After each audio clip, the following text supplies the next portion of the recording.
Hello everyone. Today I am going to discuss the fifth problem of AtCoder beginner contest 358, which is alphabet tiles. So what is the problem? So we are given a frequency of every character in the English letter. So and also given a string k, integer k.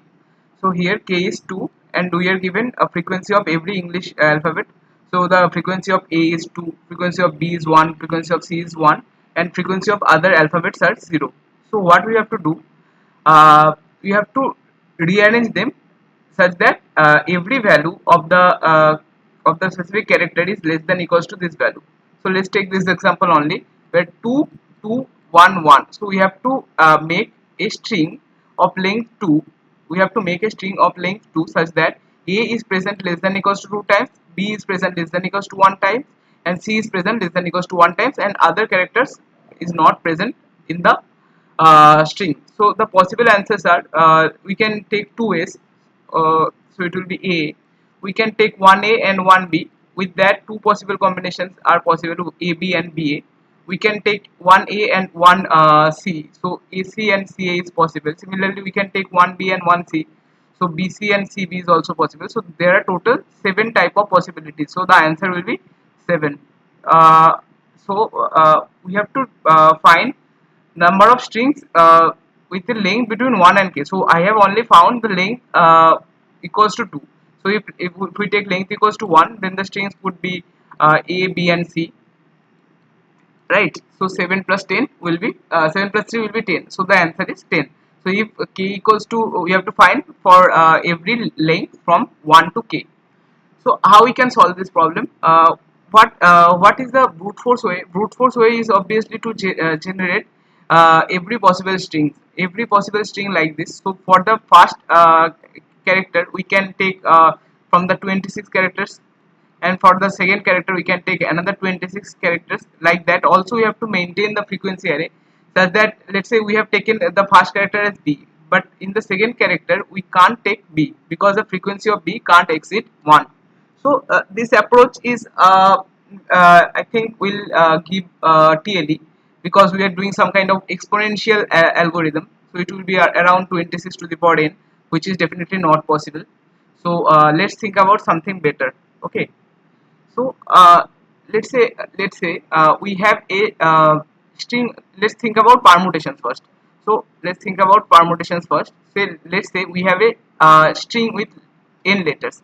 So n letters. We have a string with n letters. In this string, let's say A is present fa times, B is present fb times, and C is present fc times. Let's consider this. Then what is the number of strings possible with this n letters? Okay, now obviously fa plus fb plus fc is obviously n, that is obviously holding. Now what is the number of uh, possible permutations of these characters? So the number of possible permutations are nothing but n factorial divided by fa factorial into fb factorial into fc factorial, right? Let's say for permutations with repetition, this is the formula. So I hope you all know that. You can check the permutations algorithm, or I will try to provide the link of GFG of this formula, how it is coming. So but this is the formula. If there are n letters and there is repetition of fa, fb and fc number of times, then the total number of permutations is n factorial divided by fa factorial, fb factorial and fc factorial. So how we can solve this problem using this formula?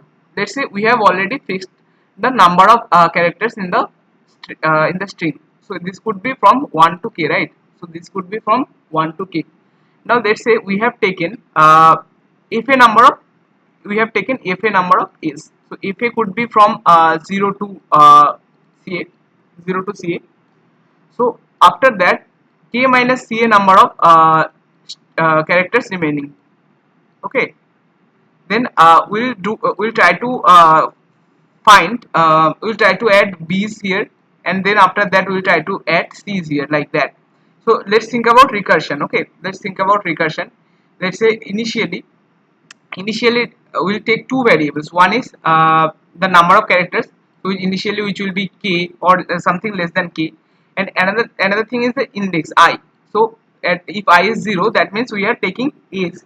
If I is 1, that means we are taking b's like that. Okay, now from k comma I we can move to something like k minus j comma I plus 1. What is the value of j? The value of j can vary between 0 less than equals to j, and this could be less than equals to our c of j, right? So we can take cj's.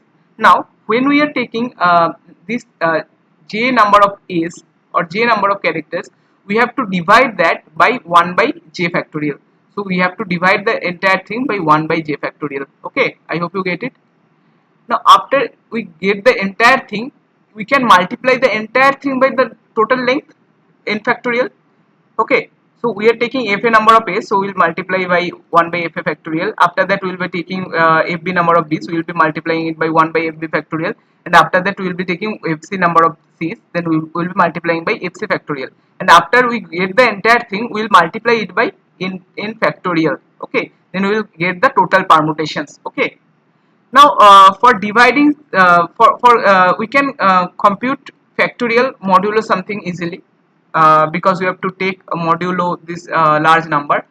And to get 1 by fa factorial divided by fa factorial, we can take the inverse of this fa factorial. So let's jump into the code, you will understand it better. So if fai is I into fa of I minus 1, and we are taking mod. Now I have explained in my earlier videos also. Let's say we have to divide something by 1 by c. We can take 1 by c to the, and we are taking the modulo. Then it is nothing but c to the power m minus 2. C to the power m minus 2 modulo m, if m is prime. So we will use this formula. That's why we are doing inverse of I is nothing but factorial I raised to the power mod minus 2. Okay, now I have already defined the recursion. Now along with the recursion, we can add memorization to speed up things. The overall time complexity will be this is k is what? K is k could at max go to n, so it is order of n. And I could become from 0 to 26, that could be 26. And we are iterating over every cj, so that could also add one time complexity of 1000. So it is around n square into 26, which is around 26 into 10 to the power 6, which is definitely possible. Now let's go back to the code. This is for finding power using binary lifting in log n. We will need this, and this is the main part of the recursion. So if I equals to 0, that means that we have taken every character, then we will return just 1. Now if j equals to 26 and k is not 0, that means we have not taken we have not built the entire string, so we will just return 0 from that. And this part is for the memorization. If dpij is already computed, we will just return dpij. Now we'll iterate over every value from till 0 to cj. We'll iterate for every value from 0 to cj, and we'll do recursion of I minus k and j plus 1. And we are also dividing it by factorial k. Inverse of k is nothing but dividing it by factorial k. And for every value from 1 to k plus 1, we will try to compute this value, and we will multiply it by I factorial. And at the end we will print the answer. If you have any doubt in any part of the explanation or code, you can always ask in the comment section. I will provide the link of the code in the description box. If you find this video helpful, please like the video and subscribe to my channel, and also share among your peers. Thank you.